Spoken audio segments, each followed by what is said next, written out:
Time magazine की भी एक रिपोर्ट मौजूद है जिसमें कहा जा रहा है Washington will roll out red carpet for Modi. हर पाकिस्तानी को, खासकर एस्टेब्लिशमेंट को और फॉरेन ऑफिस को, ये अगले 4 दिन आंखें खोल कर देखें कि मोदी जी के साथ अमेरिका में क्या हो रहा है। एक तो बात ये है कि वहाँ पे उनकी इंडियन कम्युनिटी जो है वो देखिए कितनी एक्टिव है, कितनी पढ़ी लिखी है, कितने वो शामिल हैं पॉलिटिक्स में, हिस्सा लेते हैं और कितने समझदार हैं। सर इंडिया 500 एयर बसेस खरीद रहा है और हमारा ये हाल है कि हमारे प्राइम मिनिस्टर कहीं जाते हैं तो मलेशिया वाले हो या कोई वो हमारा एरोप्लेन ही रोक लेते हैं, कहते हैं निकलो इधर से। अब जब ये सारे फैक्टर्स देख लेते हैं तो इसमें जो है आपको पता चलता है कि इतना ज़्यादा हाईली रिस्पेक्टेड इनविटेशन और रिसेप्शन क्यों दिया जा रहा है। पाकिस्तानी अपने मुल्क में तो बदहाल थे ही, कश्ती में भी इन्हें निचले हिस्से में रखा गया। आपको पता है कौन सा हिस्सा? उस जगह पे रखा गया जहां मछलियां पकड़कर डाली जाती हैं। सही सुना आपने, मछलियां पकड़कर जहां डाली जाती हैं उस हिस्से में इन्हें रखा गया। हम पंखे के साथ झूल के मर जाएंगे, इनकलाब में नहीं जाएंगे, ये हमारा डीएनए। लेकिन ऐसा सिर्फ पाकिस्तानियों के साथ क्यों हुआ? इन्होंने तो तिनका तिनका जोड़ कर न जाने किस तरह से 25 लाख रुपए स्मगलरों के हवाले किए थे, लेकिन जब अपने मुल्क में ही इनकी कोई इज्जत नहीं तो कोई और इज्जत क्यों देगा? इसलिए कि इनको एक एक चीज का पता है, एक एक बंदे के रेट फिक्स हैं जो ये दिहाड़ी लगाते हैं। आज मेरा दिल कर रहा है कि मैं दिल खोलकर गालियां दूं, गंदी गलीज गालियां दूं, पंजाबी जुबान के अंदर मैं गालियां दूं इन लोगों को। हमें आने जाने में जो एक बाकायदा लीगली हम एयरपोर्ट पर जाते हैं, हमारे पासपोर्ट, हमारी चेकिंग कितना होती है, कितना इस तरह होता है, सिक्योरिटी के इदारे, एक एजेंसी दूसरी एजेंसी।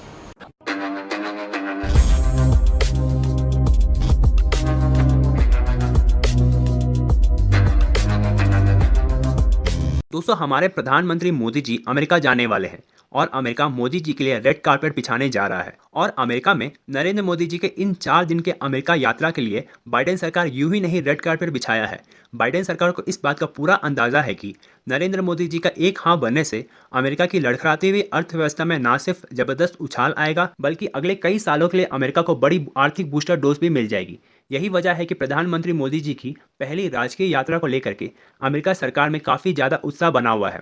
वहीं दूसरी तरफ हमारा पड़ोसी पाकिस्तान आर्थिक तबाही से जूझ रहा है और दुनिया ने लोन देने से किनारा कर लिया है। वहीं इमरान खान बनाम पाकिस्तान आर्मी की जंग ने देशवासियों को बदहाली के कगार पर ला खड़ा कर दिया है।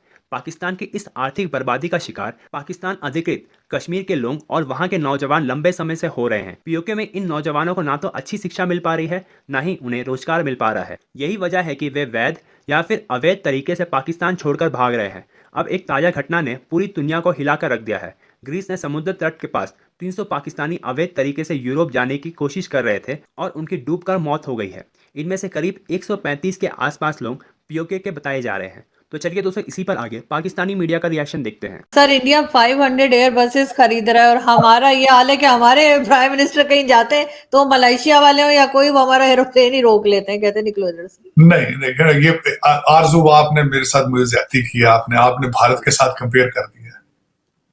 आपको चाहिए अफगानिस्तान से कंपेयर करें, आपको चाहिए कि कहा करें कि वजीर आजम मोटरसाइकिल पर मलेशिया चले गए हैं, क्योंकि मोटरसाइकिल फेवरेट जो है सवारी है तालिबान की।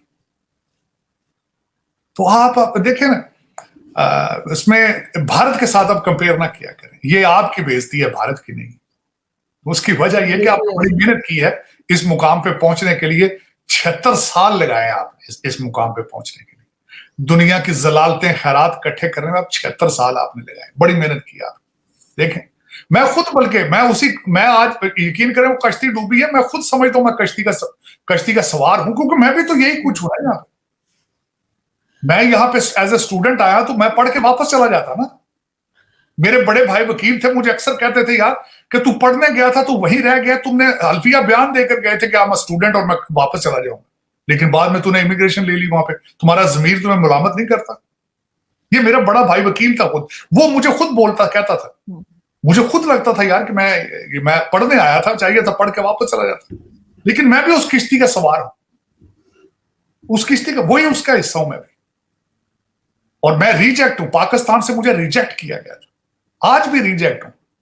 आज आप कह रहे हैं कि वो जो बंदे जो वीजे लेके चले जाए।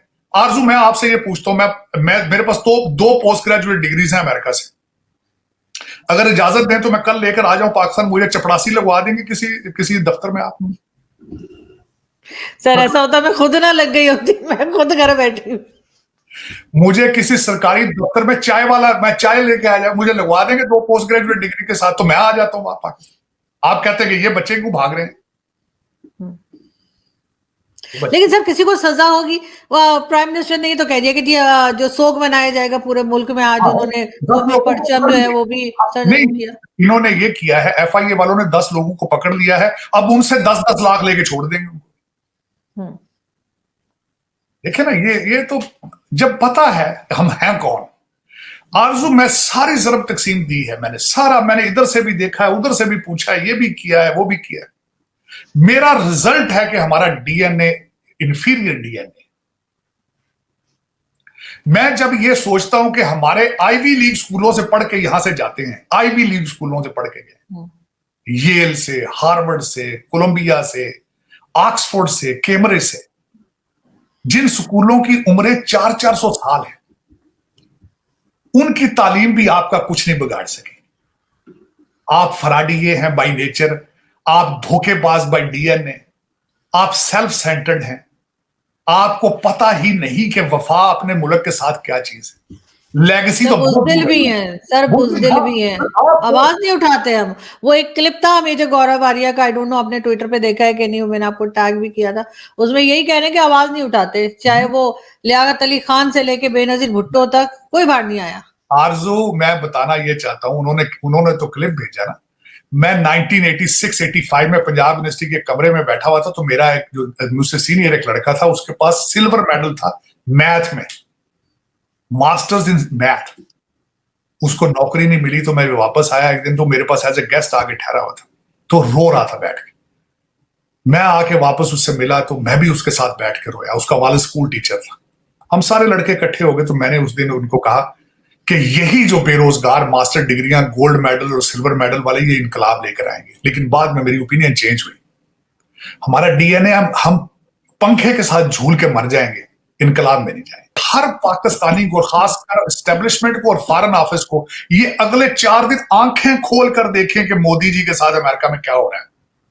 सर देखेंगे, सर बिल्कुल देखेंगे, और फिर कोई ना कोई नेगेटिव बात निकाल के लेकर आएंगे, अब देखिएगा। नहीं देखेंगे, पूछें क्यों नहीं देखेंगे? क्यों? मैं इसलिए कह रहा हूं कि देखें, आपको पता चल जाए अमेरिका आपसे 200 मील दूर जा चुका है। You don't belong to Washington DC any more. ये मैं चीख रहा हूं पिछले 10 साल से, और ये भी बता रहा हूं कि आपके डॉलर बेस्ड रिलेशनशिप होते हैं, जहां से डॉलर आते हैं आप उसकी झोली में बैठ जाते हैं, और आपको टोकन मनी आ चुकी है चाइना से। लेकिन ये कि उसमें अच्छा, चाइना आपके साथ क्या करना चाहेगा मैं बता रहा हूं, आप वो बताता हूं। चाइना भारत के साथ ट्रेड करता रहेगा, शरारतें आपसे कराएगा, मार आप खाएंगे, जूते आप खाएंगे, और जो पैसा वहां से आएगा वो लंदन चला जाएगा, दुबई चला जाएगा। अब आप अंदाजा लगा ले कि मार कौन खाएगा? वो कौन खाएगा? जो कश्ती में डूब गए, उनके मां बाप मार खाएंगे वहां, या फिर मजीद, बल्कि वो किश्तियां और तेजी से भरनी शुरू हो जाएंगी। हम कुछ तो मुख्तलिफ सोच रहे हैं, कुछ तो बेहतर सोच रहे हैं, तो या तो फिर हमारे अंदर कोई गड़बड़ है, कोई डिफेक्टेड माल है हम, कि हम कुछ और तरह से सोच लेते हैं और बाकी सब लोग एक तरह का सोच रहे हैं। ये भी है, इसी वजह से शायद हमें एक्सेप्ट भी नहीं किया जाता। मेरे खिलाफ तो सख्त नफरत है, क्यों कहते हैं जी तुम पाकिस्तान बैशिंग करते हो इंडिया से, तुम बड़ा इंडिया से प्यार है तुम्हारा। मैं कहता हूँ बिल्कुल ठीक है, प्यार है मेरा। उसकी वजह ये है, मेरी आज ख्वाहिश और पाकिस्तानियों के लिए जो एडवाइस है कि उनसे कुछ लर्न करो, कि 1991 से आज तक उन्होंने जो तरक्की की है, लर्न करो। इंडियन इंस्टीट्यूट ऑफ टेक्नोलॉजी के टक्कर का कोई एक इंस्टीट्यूशन पाकिस्तान में भी बना लो, ये मेरी ख्वाहिश है। और मेरी मादरे मिल्लत है पाकिस्तान, और मैंने 75 दफा कहा है वो मादरे मिल्लत है। इंडिया मासी है मेरी, खाला है वो, उनके साथ उसका हिस्सा थी वो, और मैं खाला तब्दील नहीं कर सकता, उसका बॉर्डर जुड़ता है बिल्कुल। और हमारी नस्लन, हमारा मिजाज, हर चीज एक है। मैं डिनाई नहीं। आप इंडियन फिल्में देख के तो बड़े नाचते हो, गाते हो, क्लेयर मेहदी के गाने तो बड़े सुनते हो, सिंधु मूसे वाले के बड़े गाने गाते हो, तो फिर ये मानते क्यों नहीं हो कि हम एक जैसे लोग हैं? सोचेंगे एक है, म्यूजिक एक है, खाना पीना एक है, नफरतें किस बात की? फिर कारोबार बना लिया नफरत का तुमने। मैं सिर्फ ये बात करता हूँ तो लोगों को अच्छी नहीं लगती, पर लेकिन मेरा अपना है। नफरत की बेस पे ही तो पाकिस्तान बनाया था सर, नफरत ना होती तो पाकिस्तान भी ना बनता।